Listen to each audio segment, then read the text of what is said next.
반갑습니다. 김도사입니다. 조선시대 최고의 예언가로 꼽히는 격암 남사고 선생이 있습니다. 남사고 선생이 이제 생전에 격암 유록을 남기는데요.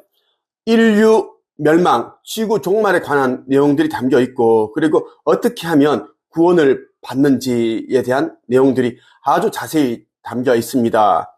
남사고 선생이 쓴 격암 유록에는 신마, 철마, 백마, 이런 이제 단어들이 언급이 되는데, 이것은 지금 이 시대의 UFO 우주선을 뜻한다라고 보시면 좋겠습니다.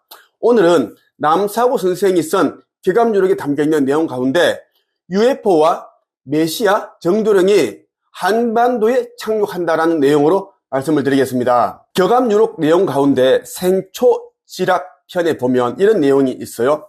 신도관 지중중생 10만 대병호령 천공 공어 허무무리 동방 화촉 갱명휘 신천촌 심자 하중 추천 집 궁백 마환.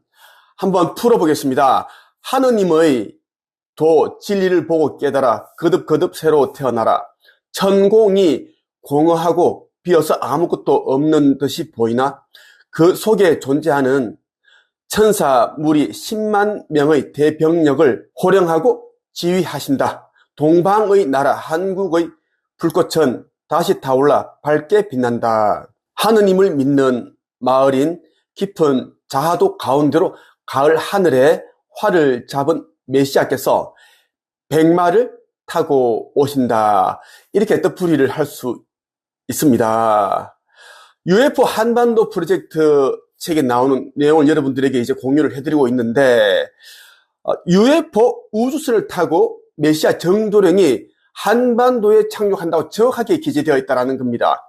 메시아가 우주 공간에 대기하고 있는 천군 병력 우주인 10만 명을 통솔하고 지휘하는 존재임을 설명하고 있다. 그런데 이 메시아가 백마 우주선을 타고 자하도로 돌아오신다고 하였다. 앞서 인용한 성운론의 자하 황무 화연중에 구세주가 강림하리라는 구절에서도 자하로 구세주가 강림한다고 했다. 그럼 자하도란 과연 어디를 말하는 것일까?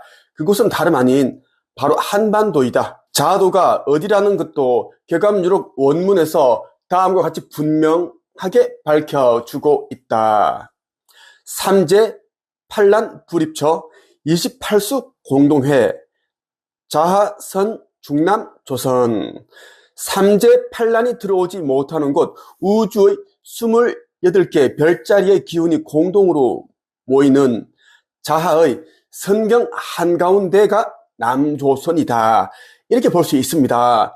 원래 자미성의 별빛이 내리비쳐 그 기운이 뭉쳐있는 곳을 자하도라고 한다. 동양 천문학에서 자미성은 북극 소웅좌의 자미원에 속하는 별로서 자미궁이라고 하는데 하늘의 천재가 거처하는 상징적인 곳으로 전해오고 있다. 다시 말해서 자하도란 선경세계, 선궁이란 뜻으로 궁을 촌, 십성지 등과 의미상 같은 말이다. 정각가의 다음 구절이 이를 뒷받침한다. 천장, 지비, 십성지, 출사, 입생, 궁을 촌, 종도, 선경, 자하도. 뜻풀이를 하면 이렇습니다. 하늘이 감추고 땅이 숨겨둔 곳이 십성지요. 나가면 죽고 들어오면 사는 곳이 궁을촌이며 무릉도원 별천지가 자하도이다. 지구상에서 가장 먼저 악이 존재하지 않는 선경 세계로 변하는 곳이 바로 한반도이고 그 중에서 남한 땅이 된다는 뜻이다.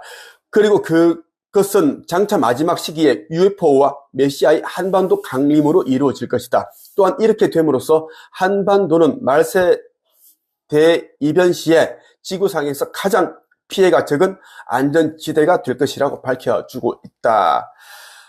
남사고 선생에게 이제 지구 미래 이 종말에 대한 이야기를 전해준 이제 존재는 신적인 존재라고 보면 됩니다. 그래서 남사고 선생은 자기에게 신인이 와서 알려주었다라고 그렇게 이제 기술을 하고 있습니다. 이 격암유록에서.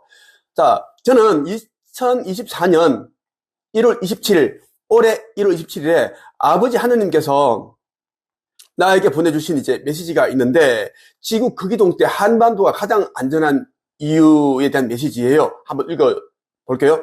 왜 한반도인가? 달과 태양의 영향을 모두 고르게 받는 나라, 균형과 조화, 사계절이 있는 나라, 이 나라가 한반도라고 했습니다. 지금 이 시대에 한반도에 살고 있는 사람들은 정말 축복받은 사람들이라고 할 수 있습니다. 저는 금성에서 지금 이 시대의 한반도, 이 남한에 육화했습니다. 그 이유는 여러분들이 알고 있을 거예요. 한반도가 정말 안전하다라는 것을 다시금 알 수가 있습니다. 동방의 우리나라는 세계 만방 중에서도 환란을 피할 수 있는 지방이다. 한반도가 비교적 안전한 곳이 되는 이유는 위치상으로 지구의 중심에 해당되기 때문이기도 하다. 그런데 UFO가 한반도로 내려와 지구 최초로 공식 안착하는 까닭은 무엇일까? 그것은 한민족이 천강초인족의 피를 이어받은 천손민족이기 때문이다.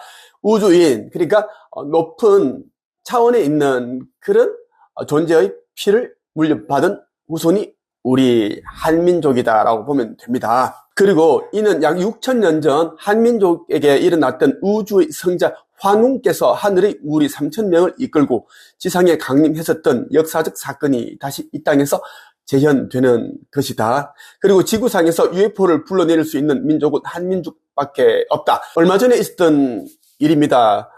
내가 영상을 통해서 여러 번 언급을 했는데, 부활절날 밤 10시경에 은하 함대의 천군이 타고 있는 소형 UFO가 나를 찾아서 지상으로 내려왔어요.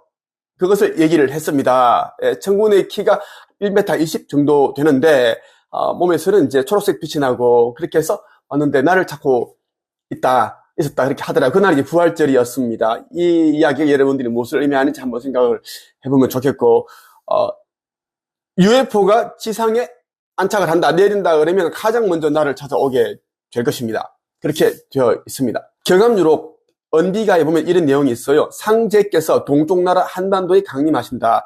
미륵불이며 상제이며 정도령이다. 말세에 이 3인이 하나로 합일하여 한 사람으로 정해져 있다. 다른 해석자들은 경암유록에서 강림하리라고 예언한 메시아 구세주를 하느님이 내려온다고 잘못 해석하고 있는데, 이 상제라는 용어도 마찬가지다. 여기에서 상제라는 표현은 하느님이 아니라 어디까지나 신인 합의를 이룬 구세 성인을 뜻하는 것이다. 메시아는 결코 하느님이 아니다. 이것은 기독교 계통의 일부 교파에서 예수님을 곧 하느님이라고 믿는 오류를 범하는 것과 똑같은 이치이다. 어찌되었든 이 메시아가 모든 종교에서 기다리는 여러 명칭의 구세주를 합일한 한 사람으로 한반도에 내려온다고 하였다. 지금까지 살펴본 바와 같이 경암유록은 한민족이 앞으로 UFO 외계 문명과 최초로 공식 접촉하여 교류하게 될 것임을 암시하고 있다. 그리고 우리나라는 가장 축복받는 세계 중심국이 될 것이다. 그렇게 이제 이야기를 하고 있습니다. 여러분, 이 영상을 여러분 보시면 도움이 될 거고요. 많은 깨달음을 얻을 수가 있습니다. 천국의 문, 이 책을 꼭 읽어보시길 바랍니다. 이 책을 읽고 밤하늘 아니면 낮 시간대라도 하늘을 바라본다면 은하연합, 은하함대, UFO 우주선을 볼 수가 있습니다. 빛을 반짝반짝 그렇게 이제 표식을 줄 겁니다. 아니면 여러분 앞에 나타나겠죠. 그리고 인생의 기적을 창조하는 상상의 힘, 이 책도 꼭 읽어보시길 바랍니다. 신성회복과 깨어남이 있어서 정말 중요한 책이기 때문입니다.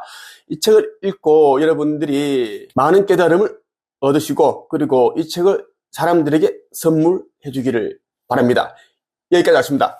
끝!